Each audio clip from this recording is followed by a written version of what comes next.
Pensez-vous qu'il s'agit d'une collection d'objets Pokémon? Non.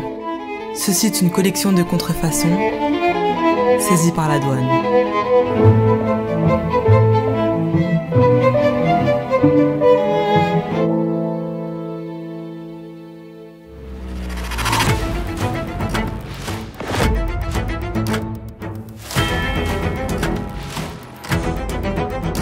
En fait, cette affaire a débuté en septembre 2020, lors de l'apparition des premières ventes des jouets pour Noël 2020.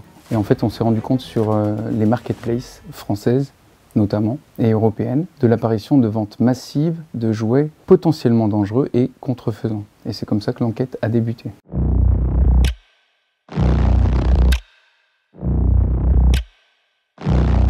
Suite à cette découverte, en fait, c'est au départ une affaire française, purement française, à partir des constatations qu'on faisait donc sur Internet. Et on a commencé nos investigations, nos recherches, et on a découvert en fait que des entrepôts basés en France avaient énormément donc de marchandises en vue de la vente pour Noël 2020. Et on a pu du coup intercepter ces marchandises et enquêter à partir des marchandises en réel, en physique. Et c'est là qu'on a eu donc, par des analyses laboratoires, la confirmation du caractère dangereux, donc à la fois pour les enfants bas âge, avec des éléments qui pouvaient s'arracher, qui pouvaient s'avaler, qui pouvaient donc étouffer les enfants, avec aussi des produits chimiques interdits par l'Union européenne, et puis également le caractère contrefaisant confirmé pour l'intégralité des articles. La première affaire en France a débuté avec environ une découverte fin 2020, après confirmation de l'intégralité de l'enquête, d'environ 600 000 articles. Et ensuite, c'est la poursuite de ces investigations qui ont donné un volet et un caractère plus international.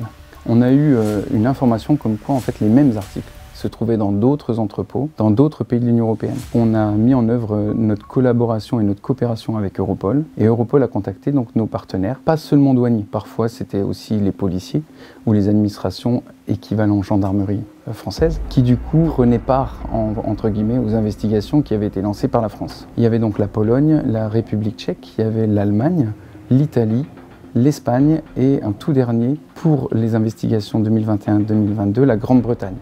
Ce qui est vraiment particulier de cette affaire, c'est qu'on avait vraiment des marchandises identiques, en tout point identiques, avec les mêmes références, qui étaient arrivées de la même manière sur le sol communautaire et qui avaient ensuite été dispatchées dans plusieurs entrepôts des 6 pays concernés. Et ces entrepôts ensuite, qui par l'intermédiaire d'Internet et des marketplaces, diffusaient sur absolument toute l'Europe et même autour de l'Union européenne, qui étaient concernés par des livraisons, puisqu'ensuite le consommateur, par l'intermédiaire d'un achat sur un site Internet de cette marketplace en l'occurrence, pouvait se faire livrer dans un autre pays que bien sûr le pays dans lequel l'entrepôt se trouve.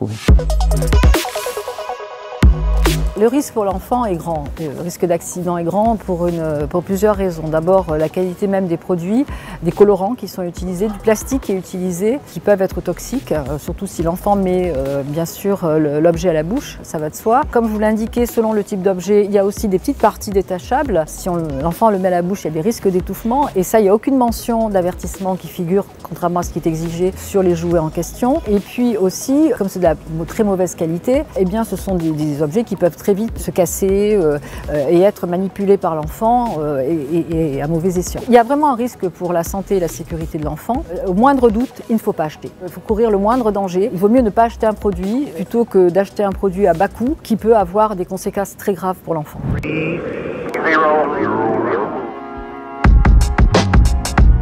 La douane a saisi un peu plus de 9 millions d'articles l'année dernière dans plusieurs domaines, que ce soit des condensateurs d'air, que ce soit des roulements à billes, que ce soit des jouets pour enfants, des médicaments, des soins corporels, des cosmétiques. Aujourd'hui, aucun secteur n'est épargné. En France, la douane saisit 90% des articles de contrefaçon. Compte tenu de sa connaissance des flux commerciaux, compte tenu de son positionnement dans les ports, les aéroports, dans les points de passage, la douane est en première ligne pour lutter contre la contrefaçon. À ce titre, à la demande du ministre, mis en place un plan national d'action renforcé contre la contrefaçon. Alors, ce qui est essentiel dans ce plan et qui nous guide, c'est véritablement le renseignement. On le voit dans les opérations que nous avons menées récemment. Le renseignement est au cœur de notre stratégie pour nous permettre de détecter où sont situées ces contrefaçons et de pouvoir les intercepter à temps, avant qu'elles ne commettent des dégâts, des dommages à la santé et à la sécurité de nos concitoyens. Autre élément central de ce plan d'action, c'est la coopération. La coopération avec les acteurs privés, c'est très important, avec les plateformes de vente en ligne, avec les titulaires de droits. Tous ces acteurs, pour nous, sont essentiels et nous permettent justement d'apporter du renseignement et de pouvoir travailler plus efficacement quand nous décidons de mener des investigations. Puis aussi, bien sûr, avec nos services partenaires, je pense au ministère de l'Intérieur, au ministère de la Justice aussi. Et la douane, aujourd'hui, pilote le groupe opérationnel national anti-contrefaçon qui réunit justement tous ces partenaires des autres ministères pour justement se mobiliser, fédérer, partager tous les renseignements en matière de contrefaçon. Et pour le faire, nous avons un service, l'Observatoire national des contrefaçons, qui est hébergé par la Direction nationale du renseignement des enquêtes douanières et qui, lui, est le point focal finalement de tout ce qui se passe en France sur les phénomènes de contrefaçon.